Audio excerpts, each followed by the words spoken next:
Miley, preach it. Thank you, man. Politics in this country is crazy. You put things in perspective that even I didn't. The right is playing fast and loose with facts and scapegoating everyone under the sun, especially black and brown people. As a white man, I do not agree with this, and I am on my black and brown brothers and sisters' side. Fight the good fight. You know that I am part of the resistance. Let's fight the power. Our freedom of speech is freedom of death. We got to fight the powers that be.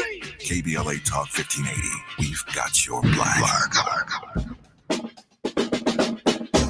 Shine, flies, no time to waste while it's passing you by.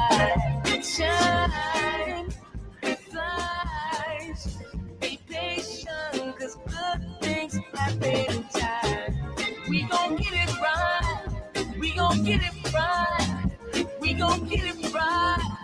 We gon' get it right. Protests and anthems, yes, we chanting a movement of people. It's like we dancing to the ministry of, it's the energy of, in memory of them that we love. The trinity of the people, the peace, the power, the truth. We speak the powers even louder. We can say it blacker, we can say it prouder. A woman vice president that went to Howard. Now we talk helping black businesses, and our differences is magnificent. Bringing light to the poor where the business is. I was told good life is where forgiveness lives. The ascension is to leave what's left behind and feed the seeds with deeds that bless the mind, caress the mind, and question justify. With you and God in time, my best align. Shine, flies, turn the waste while it's passing you by.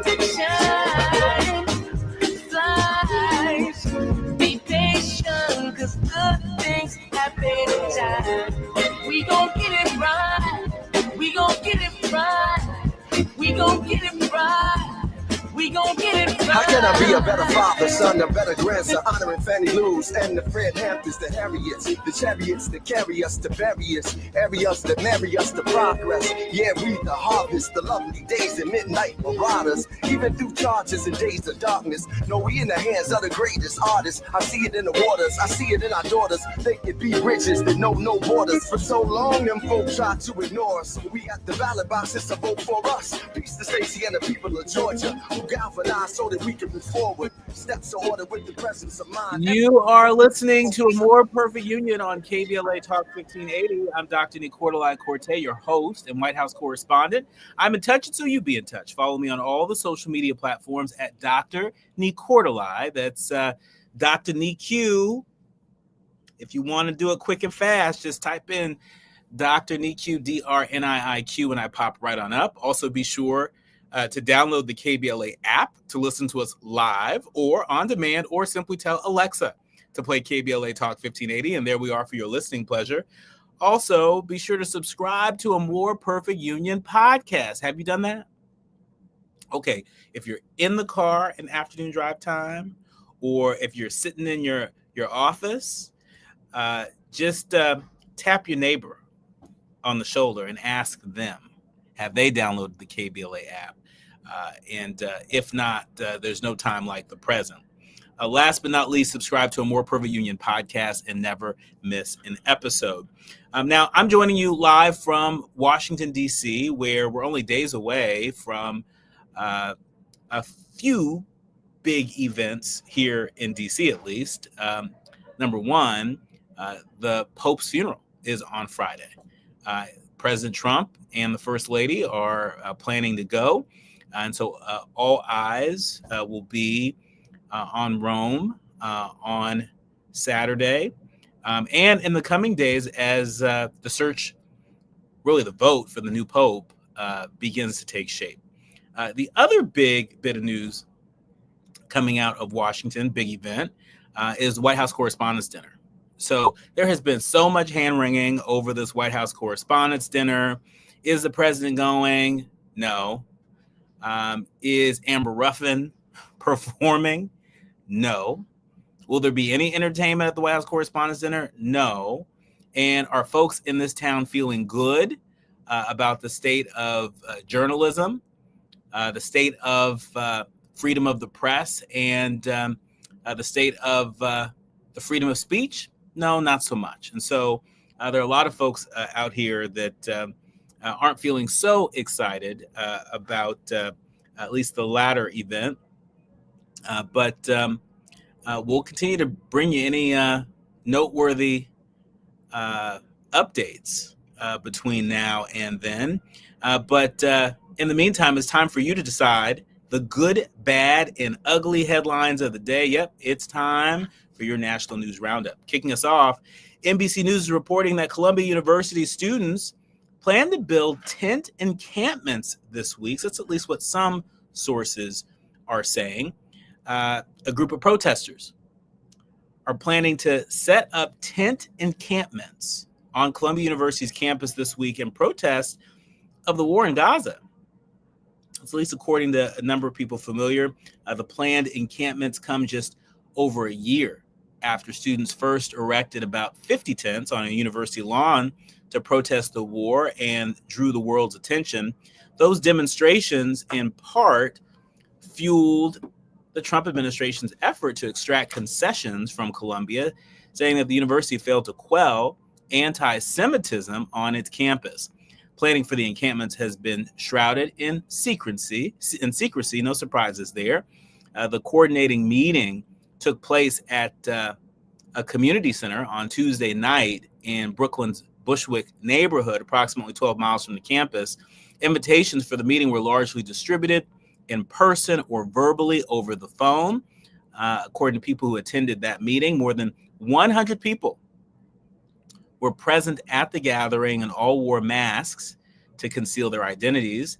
It's unclear if all the participants were Columbia students. The student organizers did not introduce speakers by name and instead used Signal usernames and code names, including the beloved Pokemon Squirtle, and words such as butterfly to distinguish one another, according to the recording. Organizers have also refrained from referring to the upcoming encampments as encampments. That's at least according to some screenshots of Signal messages from the organizers and conversations with folks familiar with it. And so we can see that if this effort is any indication, that organizers out there are already beginning to organize differently in light of the hostility from the current administration, in light of a whole lot of stories that have been widely reported of ICE rolling up on student protesters and the such. And so we'll continue to keep you up to date as community-driven efforts like this continue to take shape, not just on Columbia's campus, but on other campuses across the country. USA Today is reporting that Donald Trump rejects the idea of raising taxes on millionaires. President Trump appeared to rule out a proposal to raise taxes on millionaires, arguing they would flee the country over the policy. The president said, quotes, "I think it would be very disruptive because a lot of millionaires would leave the country. You'll lose a lot of money if you do that." Trump allies such as Steve Bannon have supported raising taxes on the rich, but the president hadn't taken a position. Trump had suggested that tariffs could potentially replace the income tax, even though economists warn that tariffs raise far less revenue and fall harder on lower income households. Finally, tens of millions more Americans are breathing polluted air. Any guess on what places have it the worst? USA Today reporting that smog from wildfires sweeping the nation has left tens of millions of more Americans to breathe toxic air, even as man-made forms of pollutions fall. The American Lung Association's 26th annual State of Air report found that 25 million more people in the U.S. are breathing air that scores a failing grade in terms of pollutants that can cause premature death, impair cognitive abilities, and trigger asthma attacks.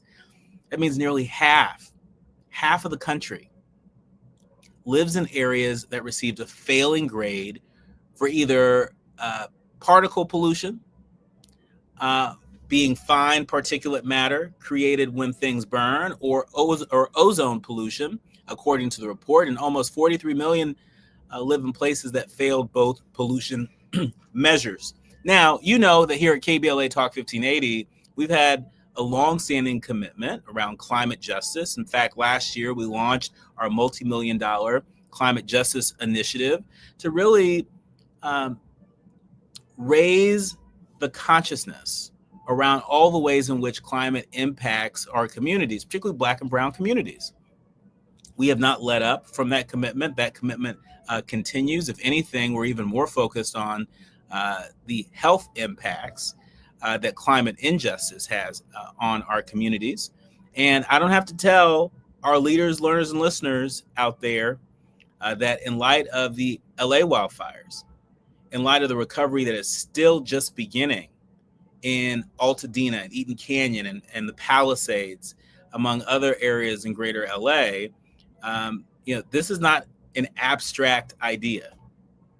We're living through this right now, and that's why we will continue to follow studies and news and information that comes out so that you can decide how to keep yourself safe, how to keep your family safe, as we all work to keep our community safe. When we come forward, I'm really excited to welcome our next guest, a fearless public servant on the front lines of change.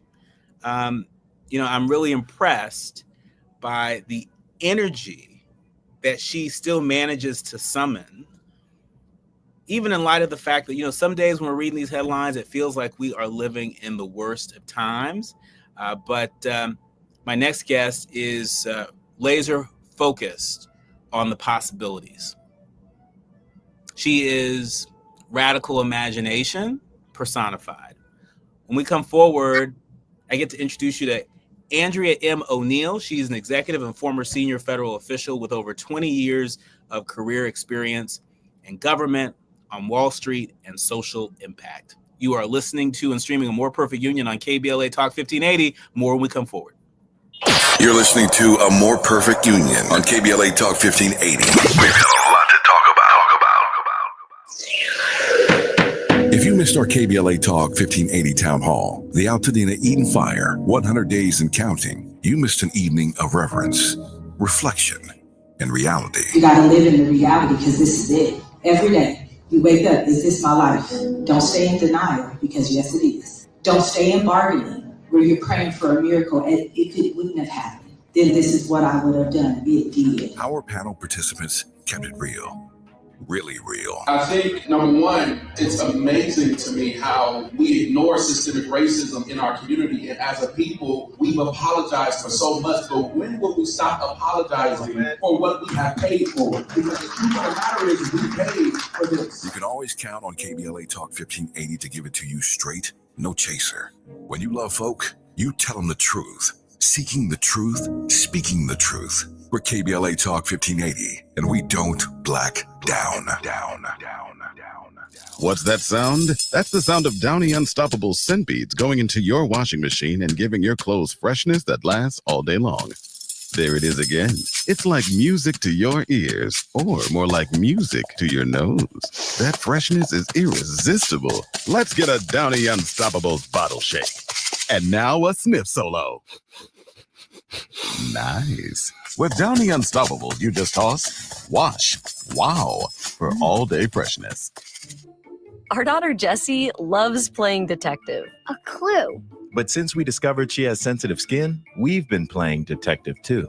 We thought the problem was our puppy.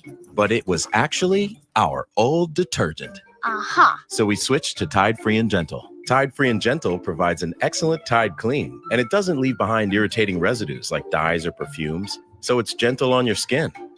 Case closed. If it's got to be clean, it's got to be Tide Free and Gentle. KBLA Talk 1580. We've got a lot to talk about.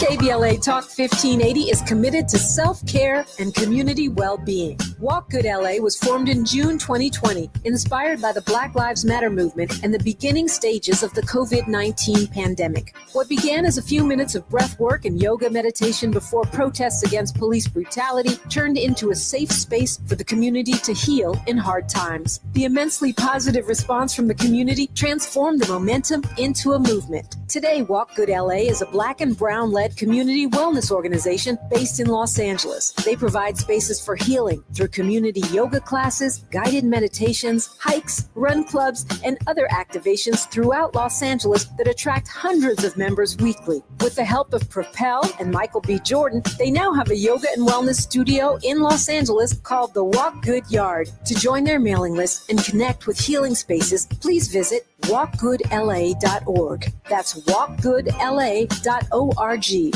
Or find them on Instagram at walkgoodla. This is a community call to action, a community call to healing from KBLA Talk 1580.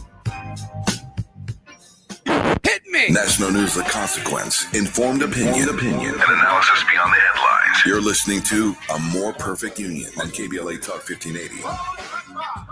You are listening to and streaming A More Perfect Union on KBLA Talk 1580. I'm Dr. Nii-Quartelai Quartey. I'm really delighted to welcome to the show Andrea M. O'Neill. She is a former senior official in the Biden-Harris White House. Let me point that out.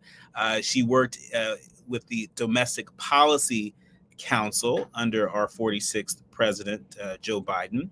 And she is here to help us begin to wrap our brains and make sense out of the first 100 days of the Trump administration. We got the right one, somebody who has worked on Wall Street, somebody who's worked in government, somebody who has been focused on social impact across sectors. And so as opposed to having a couple of guests on, we get a trifecta in having Andrea O'Neill on. Welcome to the show. Thank you, Doc. Good to see you. I'm glad to be with you. I was even just listening to the break and how we're talking about talking the truth. And when we love on Black people, we tell them the truth. So I'm looking forward to our conversation today. Well, we about to pour a lot of love on it. Let's first start off with the economy. It's no secret that Donald Trump inherited an economy that most other presidents would love to have. And somehow in less than 100 days, we've gone from having an economy that, based on macroeconomic data, is the envy of the world, to an economy that has folks on Wall Street and Main Street wringing their hands. Yes, that's right. It is no surprise, and the data bared it out, that the end of the Biden-Harris administration, not only the macro economy was strong, was the envy of the world, as they say, but Black folks were fundamentally doing better. Homeownership was up. Black businesses were being created at record rates. Folks were going to school, paying down or getting student loan debt alleviated, being able to have a little bit more money in their pocket, being able to both start and grow businesses, being able to do better business with the federal government. And the COVID effects over the last few years had started to subside. We know that we had landmark legislation under the Biden-Harris administration that both pulled folks back from the brink of disaster in the pandemic, and then also, just a nod to your last segment, invested a lot in climate, in our infrastructure, ways that folks were able to stay in their communities, and even in rural communities, and build a life there. So, all intents and purposes in the data, and we can debate, if the grassroots really felt the effects of that yet, but the economic results were there. What we're seeing now is both Wall Street being terrified. The street doesn't like uncertainty. You saw it with the COVID crisis. You saw it with other large scale events like the banking crisis in 2008. Things that spooks the market are things that cannot predict. Chaos is a relative metric on the street. A little bit of volatility is something that it absorbs. But what it can't absorb is not being able to anticipate what's next. And so what we've seen is the wide shifts in this administration, tweeting out economic policy that's not tethered to anything else. And that's what you're seeing in terms of these wide stock market swings. Just yesterday, the Secretary of Treasury was in a private meeting talking about how this is unsustainable. And then that leaks out into the market. And then that starts to shift the traders. Now the stocks are up for the day. But it's important for your audience to know that the economy is different from the stock market. The stock market is intrinsically a representation of our largest companies in the world that are publicly traded. And the stock market is really a predictor of what those companies' performance, i.e. their profits, are going to do. That's different than the economy. And what we're starting to see now, and economists are anticipating an economic slowdown because of the tariffs. So another thing your audience should know is that tariffs are a tax, and that is a tax on the American people. And yes, trade policy is a real thing. Governments do it all the time. We've had good and bad policy over the years, but it has to be informed. It has to be economically pragmatic. And it has to be tied to reality, if I can say it that way, because what we're dealing with now is kind of the machinations and emotionality of one person who is not tethered to economic reality. And some of the best economists in the world have said that these do not make sense.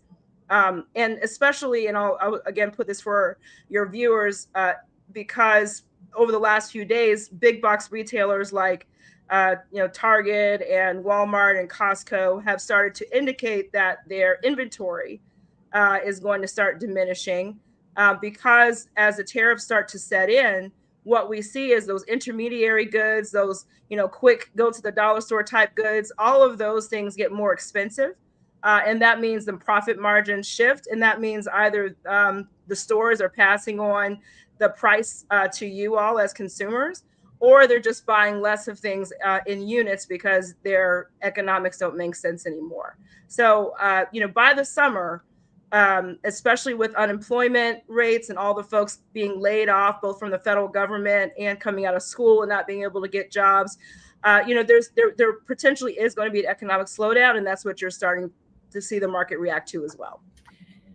Andrea, I've got to ask you about Trump's latest rejection of the idea of raising taxes on millionaires. Now, look, it should come as no surprise that a Republican president does not want to be the one who signs any law that raises taxes on anyone. They don't want to do that. However, this president has had it every which way. You might remember that then candidate Trump made tax cuts a centerpiece of his campaign with proposals to eliminate taxes on tips and Social Security benefits, but it will cost trillions of dollars to extend tax cuts from his first administration, even before adding his new proposals. Is Trump just trying to have it, every which way? Is he just telling, his universe of voters everything that they want to hear? I mean, it almost feels like someone who's saying, put it all on the credit card and it'll all come out in the wash. And I don't think that bodes well for our nation, but I'm willing to be wrong.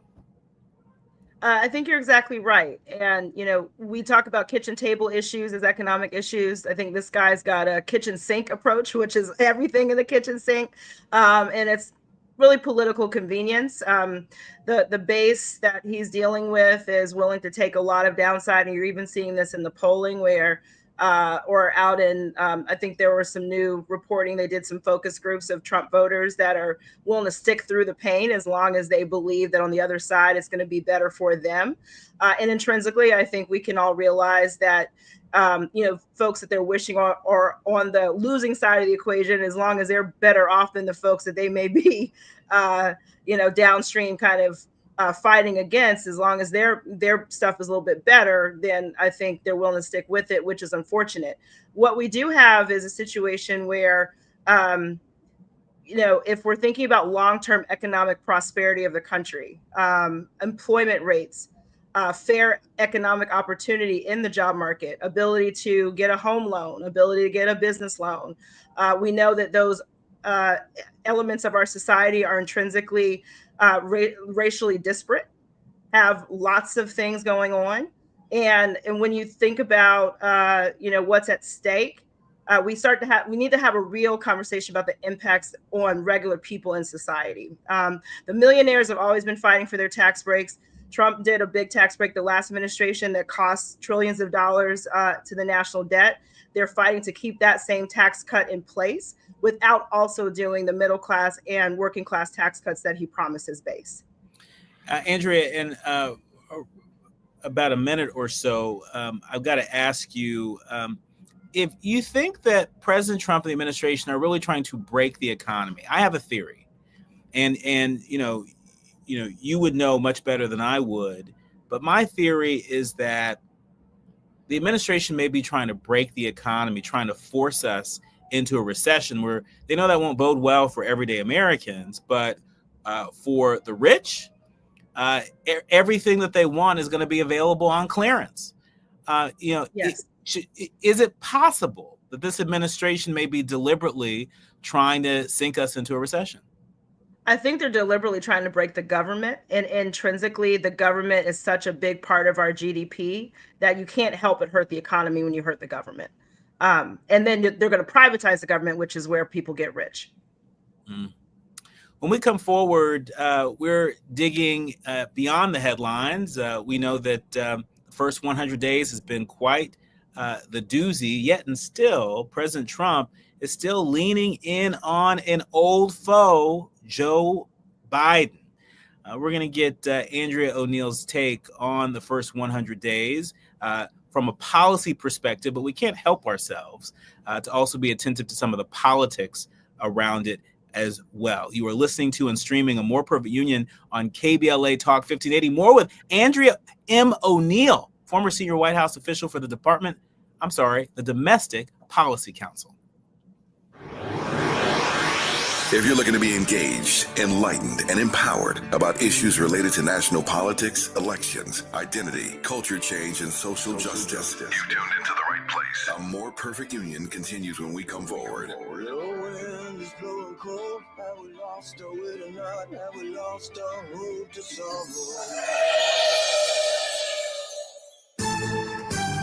I'm Mike Island with 4 things you should know on the Black Information Network. Illinois Senator Dick Durbin will not run for re-election next year. The Democrat currently serves as the Senate Minority Whip and is a ranking member of the Judiciary Committee. Durbin said in his heart he knows it's time to pass the torch. Former New York Congressman George Santos will be sentenced Friday after previously pleading guilty to wire fraud and aggravated identity theft. Stocks are climbing for a second straight day. It comes as investors hope U.S. and China trade tensions may calm down soon. This after President Trump said he had no plans to remove Federal Reserve Chairman Jerome Powell from his position. The public is lining up to pay their respects to Pope Francis. His body is lying in state at St. Peter's Basilica for public viewing. The 88-year-old Pope died Monday at the Vatican after suffering a stroke. His funeral will be held on Saturday. I'm Mike Island with 4 things you should know on your home for Black News First, the Black Information Network. Motorhome fire in Pomona. This is on the 10 eastbound before Town Avenue. It's blocking the 3 right lanes, and that drive is just solid, getting away from the 57 freeway. Maybe you want an alternate. The 210 eastbound, it's a little crowded through San Dimas, leaving the 57 as you make your way towards Foothill, and then delays ahead in Upland from Baseline to the 15. And the 60 eastbound's pretty heavy out of the Chino area from the 71. It's a crowded drive ahead to the 15. Now, the drive in Anaheim, 91 eastbound, loading up at the 57 freeway, delays ahead to Green River. And Chino Hills, 71 southbound, jamming up from Pine Avenue to the 91. Imagine a photograph of your favorite place in California. Then right in the middle of it, one piece of litter. Litter has no place in our lives, not one piece. Together, let's change that. Clean California. Zero litter is the goal. CleanCA.com. This is the KBLA Sports Minute with Ray Richardson. If you were watching the Lakers-Minnesota game Tuesday night on TNT, you might have heard Lakers coach J.J. Redick yelling profanities at his players during a timeout in the third quarter. A nearby TNT microphone picked up Redick using the F word several times, including this line, "What the F are you guys doing?" Redick was upset with his players for letting Minnesota cut a 22-point deficit to 11 with 7:40 left in the third quarter. The Lakers got the message. They went on a 9-0 run to regain control of the game and pulled away for a 94-85 win to even the series. Redick's angry timeout might be a turning point in the series for the Lakers. Game 3 in the best of 7 is Friday night in Minneapolis. The NFL draft begins Thursday. At the moment, the Rams and Chargers have not made a trade to move up. The Chargers have the number 22 pick at the first round. The Rams' first round pick is at number 26. No debates, no speculation, just the info you need. That's your KBLA Sports Minute. I'm Ray Richardson. More news, opinions, and conversation when we come forward on KBLA Talk 1580. At the tone, please record your message. You ready? Drop it! Mr. Tavis Smiley, preach it. Thank you, man. Politics in this country is crazy. You put things in perspective that even I didn't. The right is playing fast and loose with facts and scapegoating everyone under the sun, especially black and brown people. As a white man, I do not agree with this, and I am on my black and brown brothers and sisters' side. Fight the good fight. You know that I am part of the resistance. Let's fight the power. Our freedom of speech is freedom of death. We got to fight the powers that be. KBLA Talk 1580. We've got your black. I feel so alone. I'm embarrassed to talk about it. How can I help my kid if I can't help myself? I can't remember when I wasn't stressed. I don't like inside. When you feel overwhelmed by your thoughts and emotions, it's okay to get help. You are not alone. CalHope is here for you with free, safe, and confidential mental health resources for youth, young adults, families, and you. Find support now at calhope.org. KBLA Talk 1580. We've got a lot to talk about. KBLA Talk 1580, connecting you with services and solutions. The Autopsy Initiative provides a second autopsy free of charge for victims' families who have lost their loved ones due to a police-related death. The services offered through the initiative include the completion of a second autopsy, disclosure of preliminary findings, and a final autopsy report. A police-related death is when an individual is harmed by police officers using deadly force, which results in an individual's death. Police-related death includes in-custody deaths, including those that arise during contact with law enforcement officers during arrest, pursuit, booking, transport, or incarceration. The Autopsy Initiative has a team of board-certified pathologists on call. An autopsy request may be completed by anyone with a close relationship with the victim, which may include the victim's spouse, partner, relative, close friend, or lawyer. To request a free second autopsy for a victim of police violence, please visit knowyourrightscamp.com. That's knowyourrightscamp.com. Then click on Autopsy, then click on Request. At KBLA, we believe in justice for victims of police violence. We say their names, and we don't black down. This is a community call to action from KBLA Talk 1580. Now back to building a more perfect union on KBLA Talk 1580. You are listening to and streaming A More Perfect Union on KBLA Talk 1580. I'm Dr. Nii-Quartelai Quartey, and she is Andrea M. O'Neill. She's a former senior White House official with the Domestic Policy Council. Before working in the federal government, she has quite the track record, quite the resume of working on Wall Street and just doing social impact work through and through. We are proud to have you here with us to help us make it make sense. And speaking of making it make sense, the Washington Post is reporting that 15% of young people see the country on the right track under Trump. That's right. Only 15% of young people believe the U.S. is headed on the right track under President Trump, according to a Harvard Youth poll released just yesterday, which also found that just under a third of young people approve of his job performance. Trump made inroads with young voters when he defeated Vice President Harris in November. But the Harvard poll suggested that relatively few appear satisfied with his time in office thus far. Trump, meanwhile, told reporters that he is talking actively with Chinese officials over trade negotiations with plans to establish a fair deal to lower tariffs. Andrea, how significant is this that 15% of young people who responded to this poll believe that our country, from sea to shining sea, that we are headed in the right direction? Only 15%. It's devastating because you need the youth to have hope for the future and see themselves in the world. After my time in the White House, I've spent the last couple months past the inauguration on college campuses. I was at a few universities doing some speaking engagements, and in my prior life was working directly with undergraduates who are trying to get into the world and top careers like Wall Street. And I'll say this, the polls reflect what I do think is a shift generationally and what young people feel in their communities in terms of opportunity to grow and build a life where they are versus having to get up and leave and go somewhere else to find opportunity.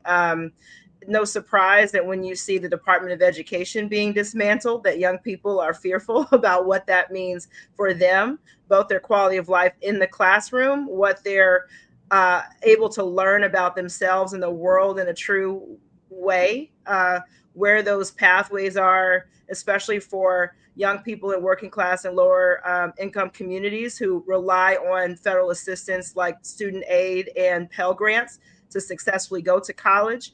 It may just be real time that they're seeing the apprenticeship program or other kinds of economic opportunity initiatives that were started under the past administration being ripped out because those folks are no longer at their desks in the federal government to administer them. So it could be a shuttering of opportunity real time, and young folks, I think, feel that more acutely. Also, I would say that because we lack a historical context, and history and truth are harder to come by these days as a commodity. And this is where I think, calling on our community to fill in those gaps and get back to grassroots organizing, get back to, truth on the main line in our communities. Truth and Jesus. Truth, yes, both on the main line at all times.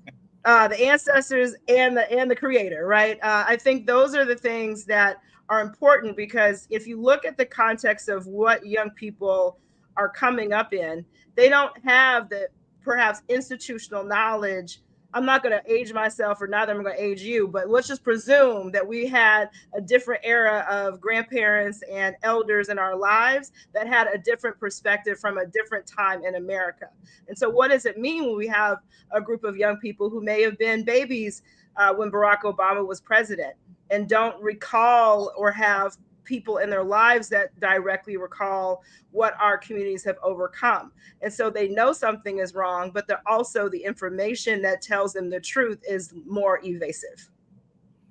I want to ask you about something that a lot of us who cover the White House have been paying close attention to. In his first 100 days, President Trump, he still leans in on Joe Biden. He finds a way, whether he is meeting with heads of state or he is talking to reporters in the Oval or outer Oval, he always finds a way to take a dig at former President Biden.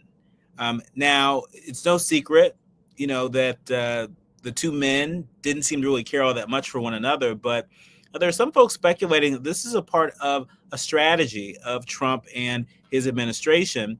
NBC News reporting that mentioning Biden reminds voters that not so long ago they were unhappy enough with the high prices and illegal border crossings that they repudiated him and his handpicked successor, Kamala Harris. Biden may also be a useful diversion from the whiplash of Trump's term, shifting attention to the aged ex-president who struggled through speeches and looked unsteady on his feet.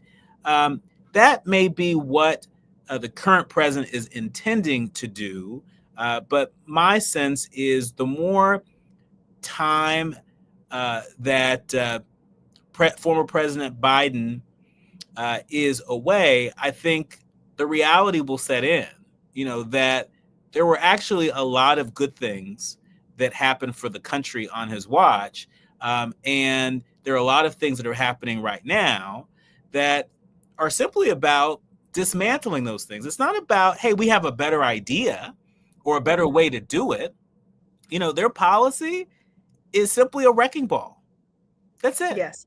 Right. And so do you expect that before the midterms that a critical mass of Americans, will take a second look at what got done and what's getting dismantled from Biden's service, and perhaps adopt a different point of view on this current president?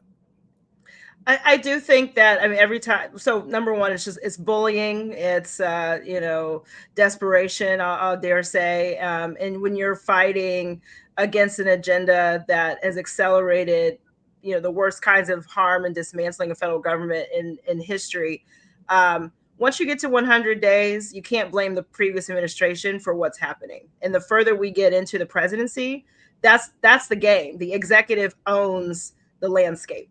And so I'm thrilled that if they keep evoking our work, we get to talk about it. We get to quantify it.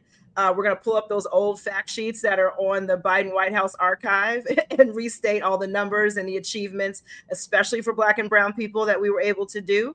And we can put into stark contrast both the values of the administration in terms of what we thought government should be doing for and with the people, especially in a place like where I was working, where for the first time in American history, we had a policy plank that was specifically for racial justice, specifically for economic justice, working to look at disaggregation of our data so we can see what's really going on at the community level.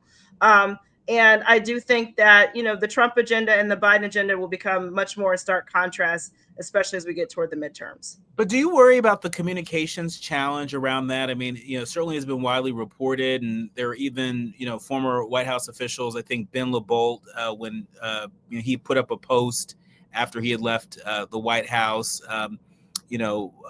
really reflecting on some of the communications challenges that they had. In some cases, not at any fault of their own, but, just the industry has changed. The landscape has changed. And while a lot of this information, these fact sheets are archived on the Biden White House website, I suspect a lot of people didn't look at them the first time, in part because there wasn't that stickiness, right? Yes. There wasn't that human connection. There weren't the stories. It was a million facts being thrown at people. Yes. And not enough stories. And so, what gives you confidence that as the dust settles, that people will actually revisit these fact sheets? I think the work that we seeded is going to start showing up in their communities, especially the bipartisan infrastructure bill, the things you were talking about, the climate investments. Like, we had a long runway to actually put stuff into the community level. And I think, especially with our Black mayors, our Black local elected officials in cities that are legacy Black towns, like those kinds of things related to broadband, related to economic opportunities, small businesses, those are the key messengers that I think we needed to get closer to. And I'm not a comms professional, so I won't litigate that argument. But I do say that we need trusted messengers, and we saw this during the pandemic. Sometimes the doctors were not the folks that were piercing through the noise. It was the community leader. It was the artist. It was, right? And so I think in this new era, we need a bench of folks, regular local business people who are doing well, employing people in their community, talking about the economy, talking about the Trump's policies, Trump administration's policies, folks that are on the ground, seeing the harm done by all the pullbacks in federal resources and grants. All these nonprofits are going to get hit, right? Those kinds of messengers become the folks that are the trusted people that folks go to church with, play basketball with, are in their community in the fight regularly. And when they say, hey, this is happening to me, I think folks are much more believable. Mm-hmm. And so we got to get some of the bureaucrats out of the way. Andrea, while we still have you in our remaining minutes, I want to get your hot take on this headline that was actually published by Essence.com. Eviction rates have reached historic levels. The rent is clearly too damn high. America is facing a new epidemic and eviction crisis. After a brief moratorium during the COVID-19 pandemic, eviction filings by landlords have come roaring back, and homelessness as a result is rising. The one thing that's keeping me up late at night with regards to housing justice in our country are the vouchers. We know that the federal government invests a lot of money in housing vouchers. There are a number of people who have a roof over their head right now because they've received one of these vouchers, supported in part by the federal government. My worry is what happens if the Trump administration decides that they're not going to fund housing vouchers? Could we see not just an explosion in evictions, but an explosion in homelessness across the country? It's absolutely possible. You see how they're targeting the social safety net, Medicaid, SNAP benefits, WIC, other kinds of social safety net programs that have given not just a lifeline to folks, but allow them to reconstitute their lives and save a little bit of money to get to higher ground. We know that we don't have a livable wage in this country. We know that folks are making 3-4 jobs and then have to spend on transportation and are spending 51% of their take-home pay on rent. And it's an unsustainable financial equation.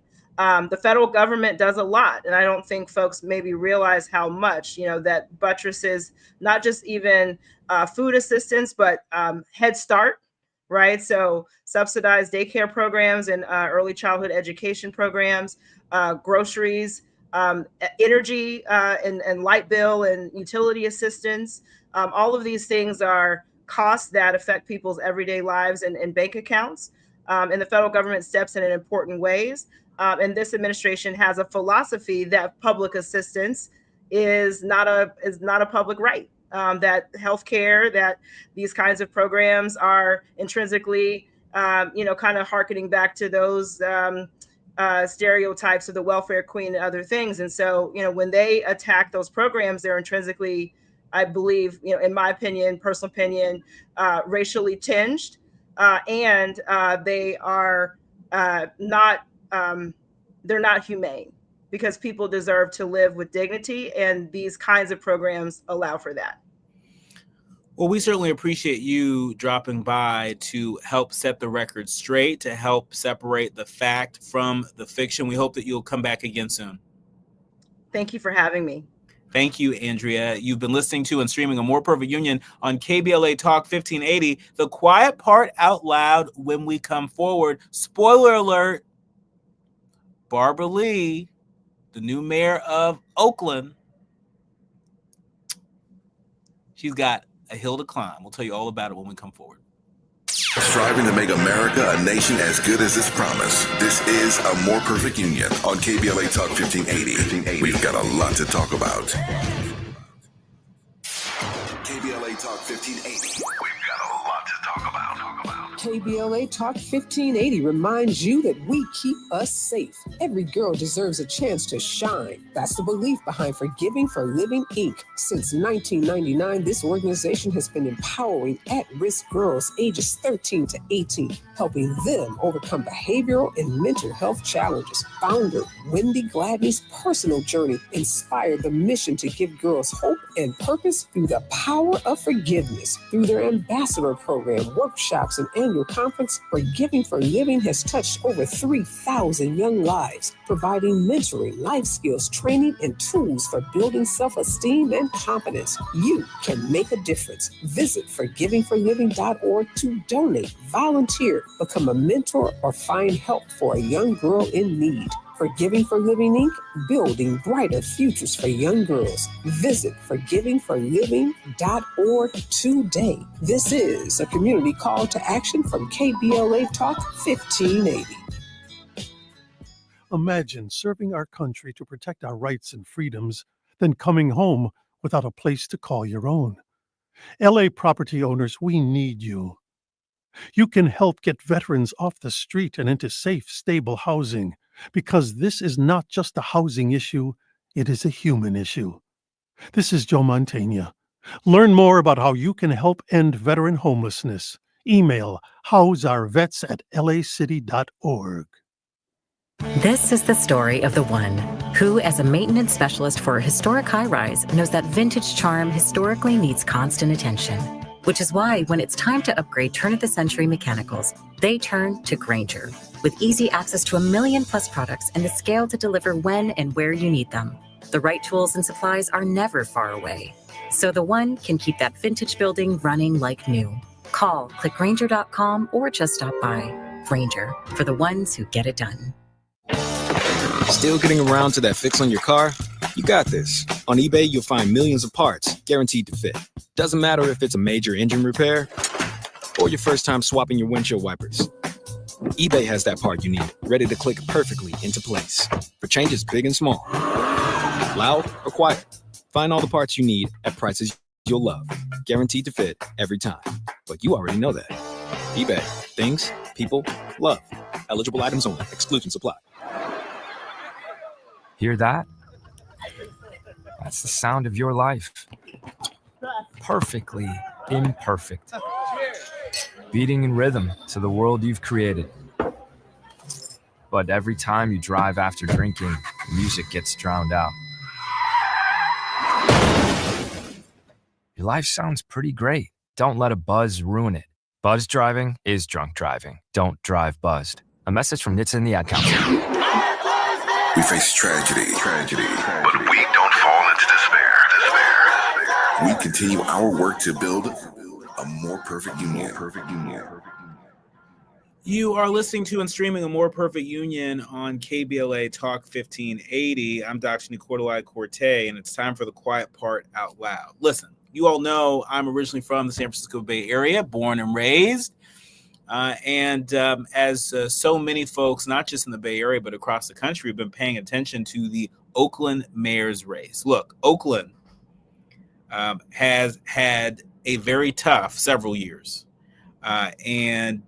If Oakland ever needed a local leader to unite the city, the time is now. Former Congresswoman Barbara Lee will be the next mayor of Oakland, California, marking a return to local leadership after more than 2 decades representing the city in Washington, D.C. The veteran Democrat secured just over 50% of the vote, while Lauren Taylor finished with close to 45%. That's according to the Alameda County Registrar of Voters. Lee, a trailblazer in progressive politics. She retired from Congress last year after an unsuccessful run for U.S. Senate, and her campaign for mayor focused on bridging divides in a city facing serious challenges. Serious challenges. As in, not enough police officers on patrol, as in a school district that last time I checked, I think it may be under receivership or close to, a significant budget deficit. These are not small problems. And it's going to be critical that Mayor-elect Lee is able to effectively bring people together, because people in Oakland are holding on. And the people of Oakland deserve better. Not only is this a case study in action for us to watch very closely, but we should be paying attention to the work of a lot of Black mayors across the country. You heard me share with you earlier this week Mayor Karen Bass's State of the City address on Monday. I had a chance to watch all of it. And one of my big takeaways from watching that address is that Mayor Bass kept it real. I think we need more local leaders that are going to keep it real. You know, look, there's some folks that may be facing layoffs, and that's never fun. But right now, you see plenty of examples of leaders going after government workers, and you see examples of leaders trying to respect the dignity of government workers. You certainly see that in Mayor Bass. You certainly see that commitment from Mayor-elect Lee. And also, don't forget what the alternative is. You see, moderates couldn't beat Barbara Lee, but please note they're not done yet. The big money people, they're here to stay. That's what Oakland City Council member Carol Fife warned a crowd of Lee supporters in downtown Oakland who had gathered as polls closed in the special election to replace the recalled former mayor. She said, they want to take your city from you. They want to take your voice from you. Lee, of course, prevailed in the end, vaulting past her more centrist Democratic opponent, Lauren Taylor, as late arriving votes broke decisively for her. But this is not just the story of Oakland. This is the story of now. A lot of these mayors who fancy themselves as progressives, who have track records that may suggest that they are progressives, are under fire and under pressure to deliver results, not platitudes, not proclamations, of our values, but deliver results. There are jobs on the line. The stability of our local economies are on the line. And so while some folks may not have voted for them, it is in all of our interest to root for them, to support them, to do what we can from where we are, because we're in these communities together. You've been listening to and streaming A More Perfect Union on KBLA Talk 1580. More when we come forward. KBLA 1580 Santa Monica. I'm Mike Island with 4 things you should know on the Black Information Network. An Ohio congressman is reintroducing legislation aimed at encouraging developers to reuse office space to create affordable housing. Republican Mike Carey and California Democrat Congressman Jimmy Gomez are co-sponsoring the Revitalizing Downtowns and Main Streets Act. President Trump is calling for undocumented immigrants to be deported without trials. Trump spoke to reporters in the Oval Office and claimed countries like Venezuela and the Congo had emptied their prisons into the United States. There are now more than 600 confirmed